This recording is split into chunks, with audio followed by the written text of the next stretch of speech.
Okay, so let's move on to section 2 of chapter 2 and talk a little bit about elements. So what are elements? They are things that cannot be broken down into simpler substances. There's 118 elements. 92 of the 118 occur naturally in nature. The rest of them are actually artificially made in a lab. And where can we see all 118 elements? They're represented on a periodic table.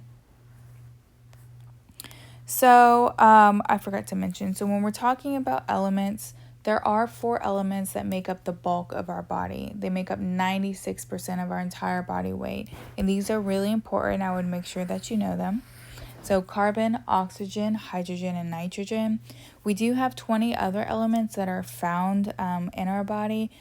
You do not need to know the specific names of these elements. I'm just letting you know that there are 20 other elements that make up the remainder 4%.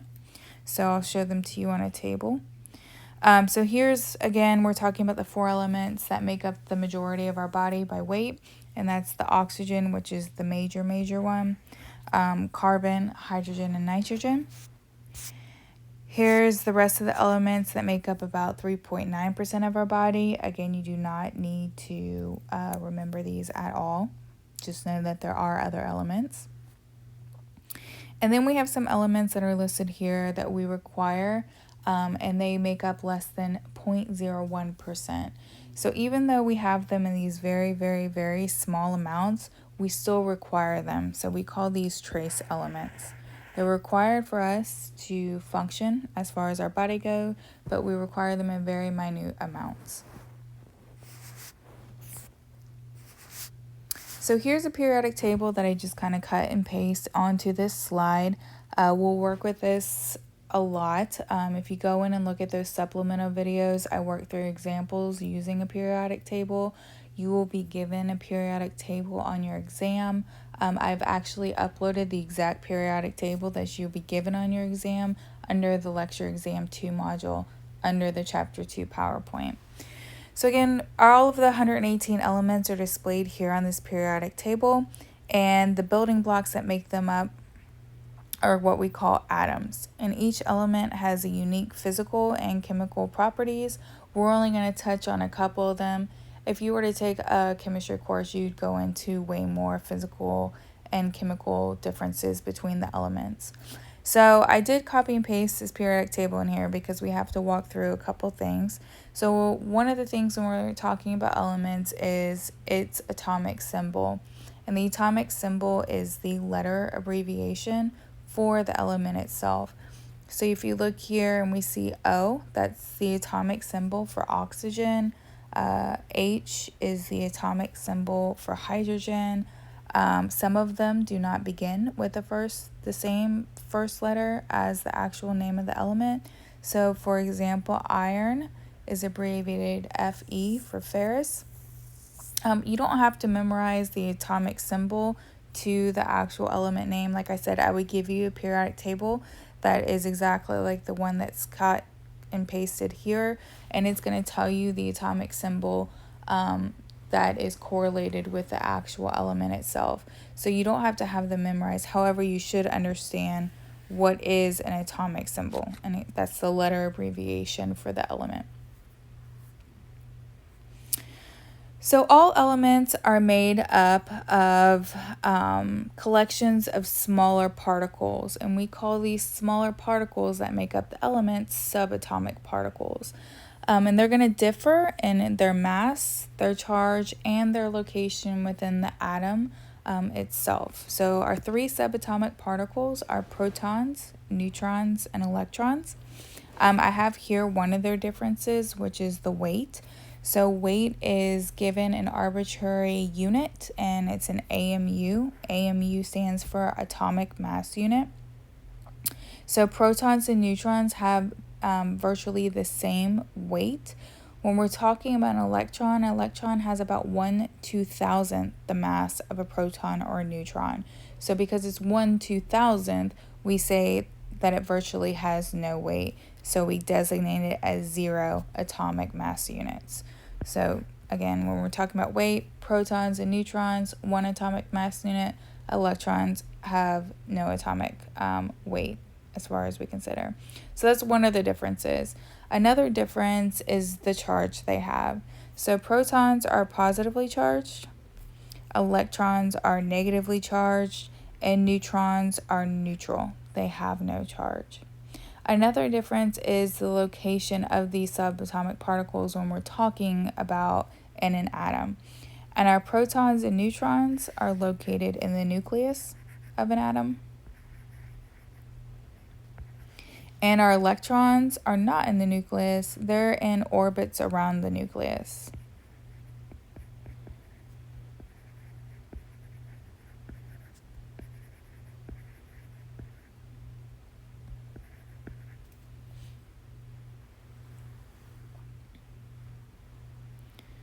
So again, we kind of just talked about this. So we talked about their difference in mass. We talked about their difference in location, whether they're in the nucleus or outside of the nucleus, as well as the difference in charge. We'll talk about in a little bit that the number of protons is equal to the number of electrons if we're talking about an electrically neutral element. So say we're just talking about an oxygen and I write it just like that, that's electrically neutral. If I'm writing a hydrogen ion like that, we see a charge right there. That means it's not electrically neutral. If I were to write a hydrogen like this, that is electrically neutral, so that means it has the same number of protons as it does the number of electrons. And we'll talk about how to calculate electrons if we do see a charge up here, whether it's positive or negative. So we talked about we have this atom, we have a nucleus in the center of the atom. That's where our protons and our neutrons are going to reside. And then we have our electrons somewhere outside of the nucleus in these orbitals or in these ranges that we'll talk about. But the majority of an atom is actually empty space because our subatomic particles are very, very, very, very tiny. So if we were to actually think about one atom being the size of an entire football field, and if our entire atom was an entire football field, our nucleus would be representative of a gumdrop in the center of that football field. So really, really tiny where our protons and neutrons are. And then if we think about our electrons, which are not in the nucleus, but somewhere outside of our nucleus, those could be represented as a fly buzzing around that entire football stadium. So again, the majority of it is empty space, and our subatomic particles are really, really tiny pieces within this huge atom. So when we go to talk about our electrons, the electrons can be represented in several different models. And if you're taking a chemistry class versus if you're taking a biology class, they might use a different type of model. So the first model is the planetary model, and that's going to be a simplified model of atomic structure where you actually have electrons in orbitals. This is not a great representation because electrons are not really in orbitals and we can never really determine the exact location of electrons, but it's really easy to represent electrons when we're talking about drawings and kind of understanding it when you use the planetary model. So we're going to talk and work with the planetary model because it's the simplest way to understand electrons and the orbitals that they're residing in. However, it's not the most accurate because, again, they're not really in orbitals. We can't really know where their exact location is. The other one is actually using orbitals but have a name for them, so something specific like an s orbital or a p orbital, which your textbook goes into a little bit. Do not worry about that at all. That is too much information for this class.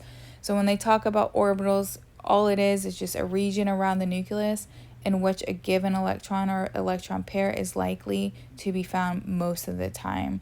And so this is typically used if you were to take a chemistry course, and this is not a chemistry course. The third way that they could be represented is the orbital model. So this is a probable region of greatest electron density. We call these electron clouds, and it's used to predict chemical behavior of atoms. Again, just 3 different ways that we can illustrate electrons in the space of the atom itself. So you'll see me use in those supplemental videos the planetary model because it's simplified, and I think it'll help you understand what's going on. Where we actually, right here in gray, we see our 2 electrons in a ring, which we call an orbital, around the nucleus. So very easy to see, hey, here's our 2 electrons.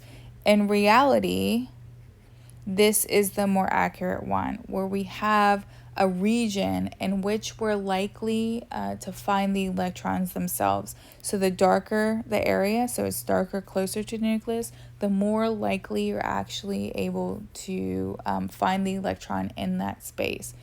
Kind of conceptually difficult to understand because we can't tell how many electrons we have exactly, or how close the electrons would be to the nucleus, but it is most accurate again because they're not just static in space and they're not going in a perfect circle around the nucleus itself. They're all over the place. So this is showing you the region of the highest probability in which you can find those electrons. Very complicated. Over here, we're sticking to a very easy way to represent electrons in orbitals, and we can actually physically see the electrons. So this one right here is showing you a helium, and a helium has 2 protons and 2 neutrons, so we can see those here in the nucleus themselves, and it has 2 electrons, so we can see our 2 electrons right here. This is showing you some planetary models of 3 different elements. So if we look at a hydrogen right here, it has 1 proton and 1 electron. Helium has 2 protons and 2 neutrons, and 2 electrons. And lithium has 3 protons, 4 neutrons, and 3 electrons. So a couple things I want to point out is that, well, I'll talk about that in a second. The number of neutrons varies. So we see here in hydrogen that we have 1 proton and 1 electron. However, it has no neutrons. So we can never really tell the number of neutrons unless we're given another piece of information.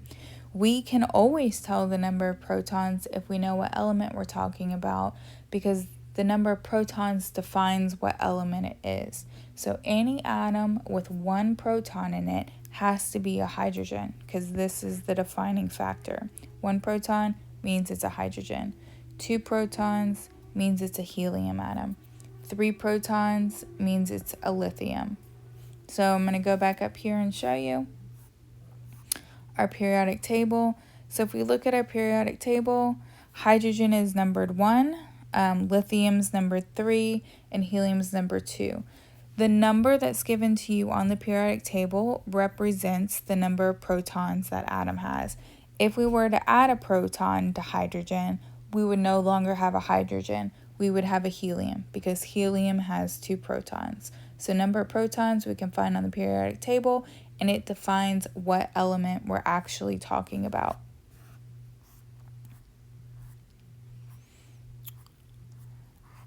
We talked about earlier how the number of protons equals the number of electrons in an electrically neutral element. So these are all electrically neutral, which is why we see 1 proton and 1 electron here, 2 protons, 2 electrons, 3 protons, 3 electrons. So even if we weren't given any information other than it being electrically neutral, and we were told, let's look at something different. Let's look at a carbon.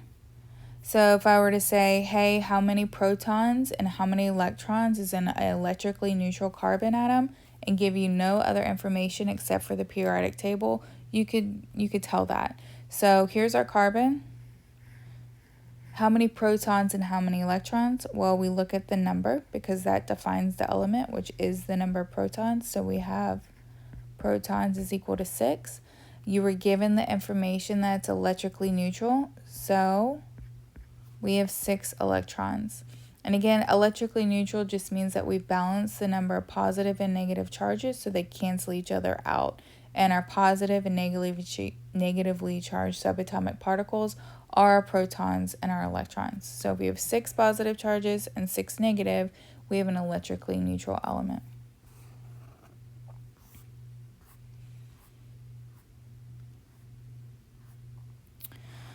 Okay, so let's go on to some other terms. So we talked about the atomic symbol, and remember the atomic symbol is the letter abbreviation for the element. We also have another term which is called the atomic number. And the atomic number is the number of protons in the nucleus. And like I said, the number of protons defines the element. So if we're talking about, let's go to boron here. Its atomic symbol is B, and its atomic number is 5, because the atomic number is the number of protons that we have in an element. The next term we have is our mass number. And our mass number is the total number of protons and neutrons in the nucleus. And if you think about going back to our subatomic particles, and one of the differences was in their mass. The only two subatomic particles that actually were considered to have mass were our protons and neutrons. So when we talk about mass number, think of the subatomic particles that actually have mass. So it's your protons and your neutrons together added up. So this is where things kind of get a little bit tricky. So a type of problem you could see would be given the periodic table, and the question could ask you, lithium, let's do lithium, with a mass number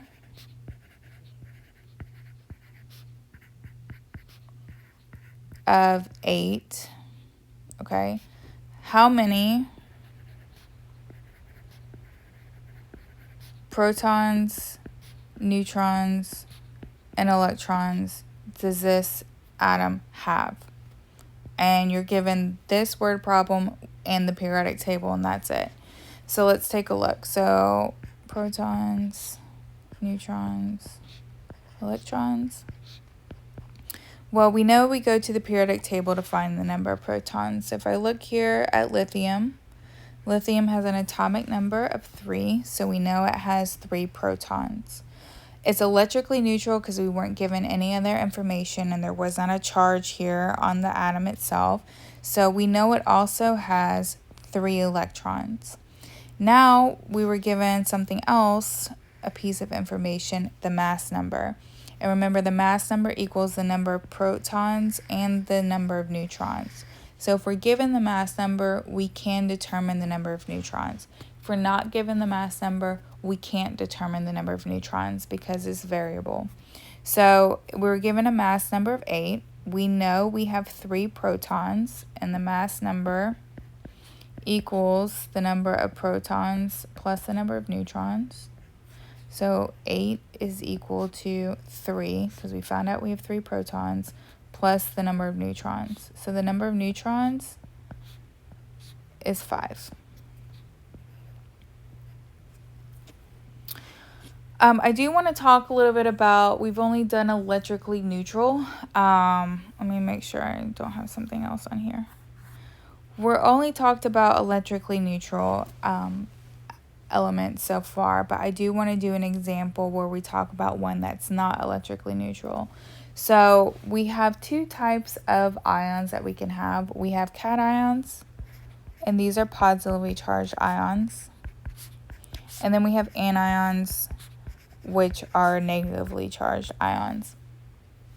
So let's do hydrogen, a hydrogen ion.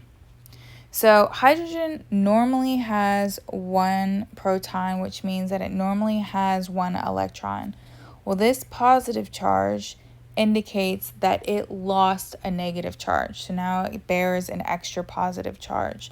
So in a hydrogen ion, it still has to have 1 proton because that defines the element.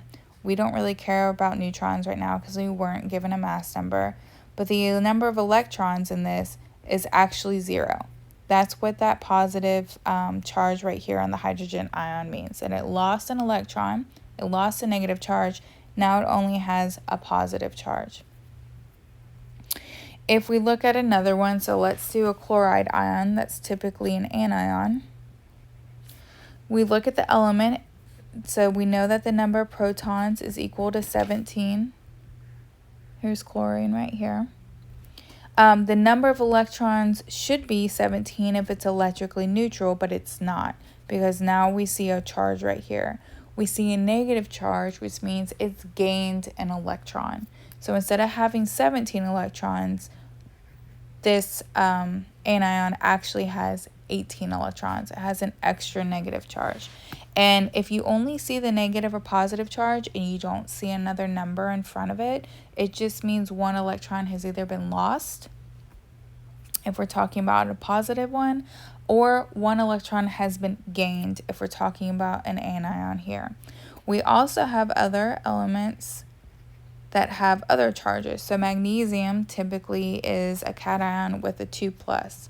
So magnesium, if we look at magnesium, is 12. So when we know the number of protons is equal to 12, it should, if it's electrically neutral, have 12 electrons. However, we see 2+ here.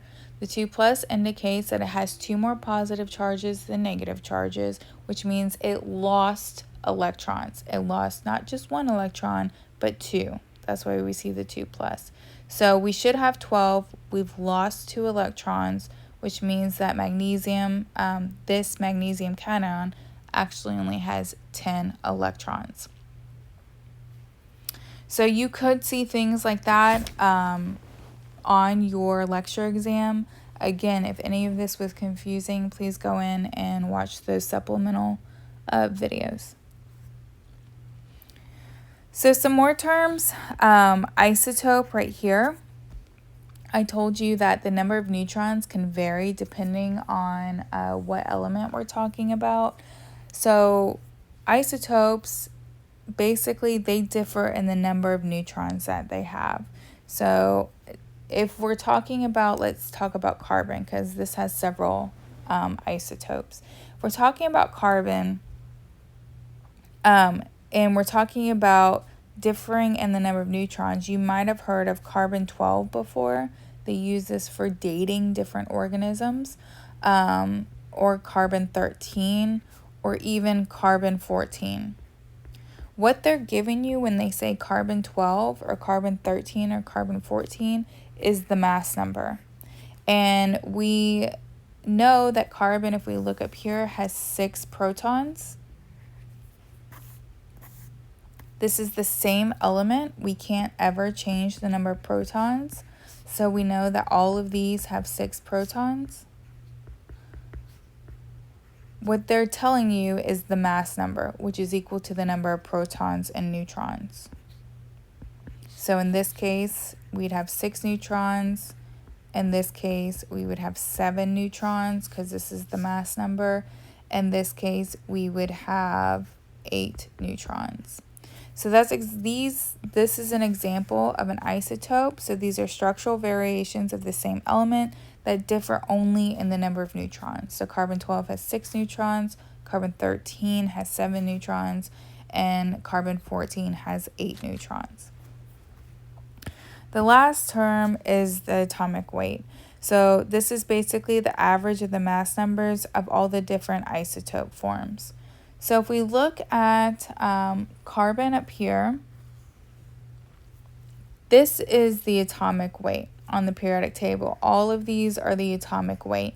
And if you remember, we have the weights of our subatomic particles are perfect numbers. So we have 1 AMU for a proton, 1 AMU for a neutron, or 0 for an electron. So how did we get all these decimals and not perfect numbers for atomic weights?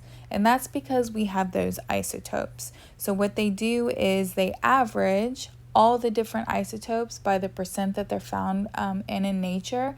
And when you get the average, it actually turns out to be a decimal point right here. So say we took carbon-12, which would have an atomic weight of 12.00 perfectly, because we have 6 protons, which are 6 AMU total, and 6 neutrons, which are 6 AMU total, so collectively 12 AMU. However, we can tell that we have other isotopes for this atom because we have higher than 12. So we do have some C13 that's naturally found in nature. C13 would have a 13 AMU weight, so we can see that we're actually above the 12.0 because of isotopes.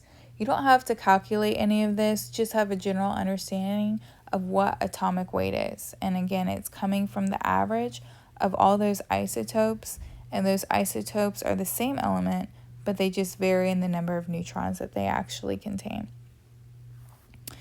And your textbook goes into radioisotopes, which again, I think this is too much information for A&P1, so you don't need to worry about anything in radioisotopes in 3.2. And if you need more examples using the mass number to calculate and find the number of protons, neutrons, or electrons, please refer to the supplemental videos where we just walk through several examples on those.